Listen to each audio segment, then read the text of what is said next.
Yo, I'm DJ LUOS. You checking out the Hype magazine.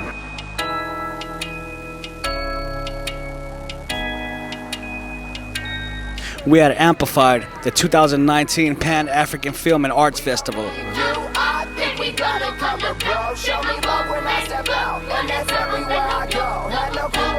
We got Common coming to the red carpet right now. Kill in the building.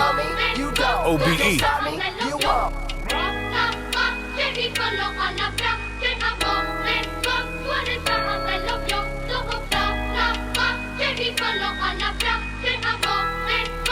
My name's Edan Frei, and I'm the composer and music producer for the film Hats, directed by Sade Joseph. Shout out to Hype Magazine. Hey, what's going on? It's Dante Brown from Lethal Weapon. I'm playing in the movie Hats. I play Keto, and you know it's a great vibe here at the Pan-African American Film Festival. Hey, yo, shout out to Hype Magazine. You know what it is. Hey everybody, it's your girl Sherrie Shepherd, and we are here at the Pan-African Film Festival where I was in a short film called Hats. I played Tracy, the mom, along with Common, who scored the film, and so glad to be with Hype. Hey Hype Magazine, my name is Sade Clacken Joseph. I am a filmmaker from the Bronx, New York. My short film Hats screened at Pan-African Film Festival. It is my USC MFA thesis film. Stars Dante Brown, Sherrie Shepherd, an amazing cast and crew with the soundtrack by Edan Frei of Booty and Common. Common has always been someone I admire for so long, and he really, recognizes young Black up-and-coming talent and supports them. Peace to everybody. How's everybody doing? I'm a big fan of Sade's work. I think she's one of the most talented and creative, and just really, she has a vision that I really just get inspired by. So when she told me, about that she was doing her film, it was her thesis film, and she made it easy for me to participate. She came over to my front room, we set up the little studio, and then we just hooked it up, and I was really inspired by the fact that, when we talk about shorts, and I know I'm not a filmmaker, but I have to say shorts really allow people to see your work in a small amount of time. How they say, okay, you can write a song, you should be able to tell that song in maybe 3 minutes, 3.5 minutes. Some of the greatest songs was 2 minutes, 2.5 minutes. So I believe that short films really give you a great depiction on if a filmmaker does have a vision, and can they create a vision in a small amount of time. And I have to say, short films in themselves are really being respected and honored in different ways. I think it's definitely a great way to show who you are as a filmmaker, and at the same token, as the brother said down there, like give people a taste of what you can do when you get more money, or just, more crew or whatever. But you should be able to work with limited resources and still be great if you're great. So. Hey, what's up with it? It's your boy James Savage. We're at the Broken Ground premiere with my dog Xzibit, the director of Broken Ground, James Savage, coming today. We're about to get it down at the Pan-African Film Festival. Y'all know what it is. It's your boy. Hey, if y'all don't know who I am, I'm Jayo Felony. If y'all don't know the name, James Savage. And I'm so excited to be a part of this situation. Broken Ground. Shout out to the homie Dr. Dre. Happy birthday. What up? What's going on? X to the Z. What up? Yeah. Much love to Hype Magazine, too. You know what I'm saying? Much love for supporting us and coming through. Y'all know what it is. Jayo Felony, James Savage. Yeah. Hey, man. I never asked you why your last name is Felony.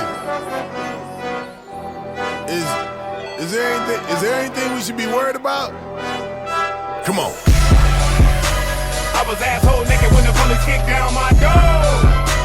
Was it him or her that stitched on the killer, man, that nigga never knows. Pump police staring at a motherfucker like I'm in a lineup. I was in that pussy. What's up, it's Mr. X to the Z Xzibit, and you right here with the Hype Magazine at Broken Ground premiere, Los Angeles edition, season 1, James Savage, X to the Z Xzibit in director's chair. Peace.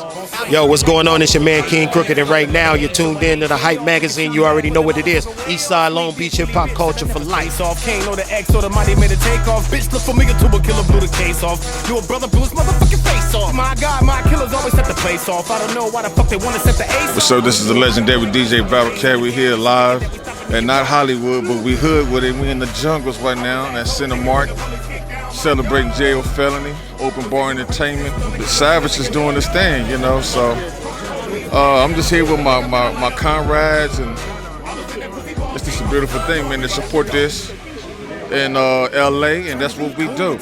Look out for greatness. Like I said, and again, this is DJ Battlecat signing off for The Hype Magazine. You heard me? Stay clean, Jack. Fuck that, one shot going in for the kill. Shout out to the Hype Magazine. We out here rocking, man. Cavi, K-Cavi right here. He didn't say his name. This is Caviar right here, dope producer.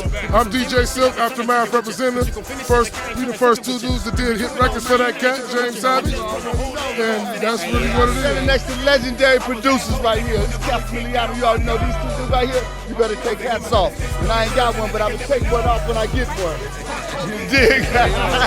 This your boy DJ Cell, DPG, Alcoholics Cool, West Coast, you hear me? Shout out to Hype, the Hype Magazine. You bitch you, goddammit. Hi, my name's Edan Frei, and you're watching Broken Ground. I'm in the fucking Chevy, riding dirty, doing donuts. R.I.P. to the beat, can we get a moment, nigga? Yeah. I beat the pussy like a real. She let me cut it like a steak knife. I'm in the water with the great rice. You fuck with mine, I gotta take life. Click, clack, bow. I'ma hit him with the blade like a rider man's a nigga on a lot of mess. I'm about to make a lot of bread, a pistol right by the bed. Bitch, you need a lot of hearing. This is for my niggas, they got bagged out by the feds. I was asshole naked when the police kicked down my door. Was it him or her that said gonna kill him and that nigga never know?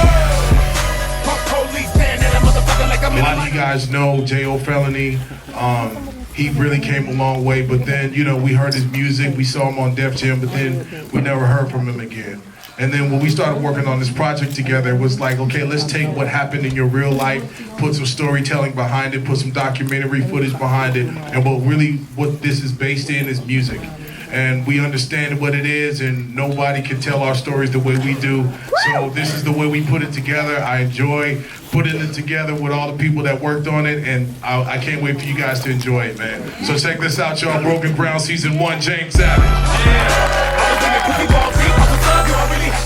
You have a vision, and then to actually sit down and see it up on this screen, man, is unbelievable. Just to be a part of this and watch how hard these brothers worked, man, and knowing X and James for over 20 years now is just crazy, man, that you guys are still evolving and still thinking outside the box. Yes, sir. Yeah. We did it, guys. Yeah, you did. Yeah, you did. I wasn't really doing anything with my career myself at all.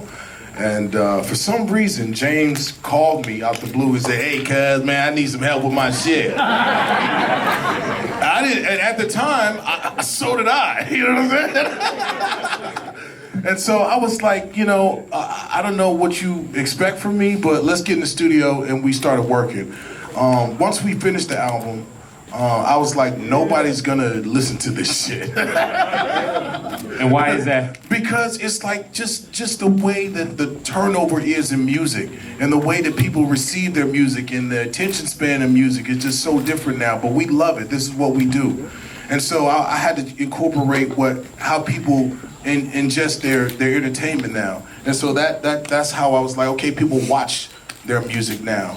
And if you notice, when you watch the film from top to bottom, it tells the story of James, but what you didn't know is I played a little trick on you. You actually listened to his entire album in context from top to bottom. And that's something that we haven't been able to do for a long time. So it's in sequence. That's exactly how his album plays. So we were able to build this story around it, and I was like, this is the way we need to deliver it to the crowd. This is the way we need to deliver it to the audience. And so that's how we came up with doing this. Trust me, it started with just doing a record, doing a couple songs, and then it turned into this. James, why the call to Xzibit? Oh man, he had this. It seems brilliant now, ingenious. Yeah. He actually called me to do an interview when he had Open Bar Records on K-Day, and man, he played some tracks for me, and I was like, wow. And when I left the interview, the track stayed in my head. You know what I'm saying? I was like, wow. He played some amazing tracks, and I just wanted to rap on something dope. You know what I mean? That's all I cared about, and he had what I needed. So I told him to help me. I'm tripping. I'm shaking. I'm overwhelmed right now. You know what I'm saying? I'm in the back, teared up, you know what I mean? Rest in peace to my boy, Jam Master Jay. You know what I'm saying? Shout out to Run DMC. And man, I'm just thankful to be here. And X, man, he had my back the whole way. You know what I'm saying? And he knew some tricks I didn't know in the studio. That he learned, you know what I'm saying? And I was like, wow, he's telling the engineer, slide that to the left and to the right. I'm like, what the hell you doing with my vocals? You know what I'm saying? And then when he played them back for me, it was like magic. You know what I'm saying? I was like, let me shut the hell up and let him record me. You know what I'm saying? So that's where it all started. Nothing that we did was like you should do when you're trying to make a movie. But the best part about it was the camaraderie and the fact that we all believed in James. You know, we all believed in him, and he was amazing. All I knew was Xzibit called me, and he had a young filmmaker, Jesse, who he was very excited about. And he wanted to do a project, and he asked for my help. And we had just finished working on the pharmacy with Dr. Dre, and we had spent a lot of time together. And obviously I wanted to help, and I wanted to make something special. When it comes to editing, because I had a chance to see this, and it almost felt like I'm watching a different project on some of these. When you have something that you think, okay, it's ready, what goes into the process of editing to where we see what we have today? Well, first thing was, the way I came onto this project was Rashidi and X sent me like 2 small clips of the beginning and end. And as soon as I watched those 2 clips, I'm not gonna lie, I was hooked. And I had a vision, you know? The first thing the images brought me to was Tony Scott's Man on Fire. Thank you. Man on Fire. Was it a Man on Fire? Huh? I just wanted to keep the integrity of the story. I didn't want it to just feel like a big music video.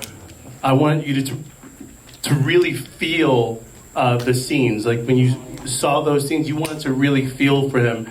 And I think by the end of it, you really understand, you know, what Xzibit was trying to say, and you know, more importantly, you connect with him.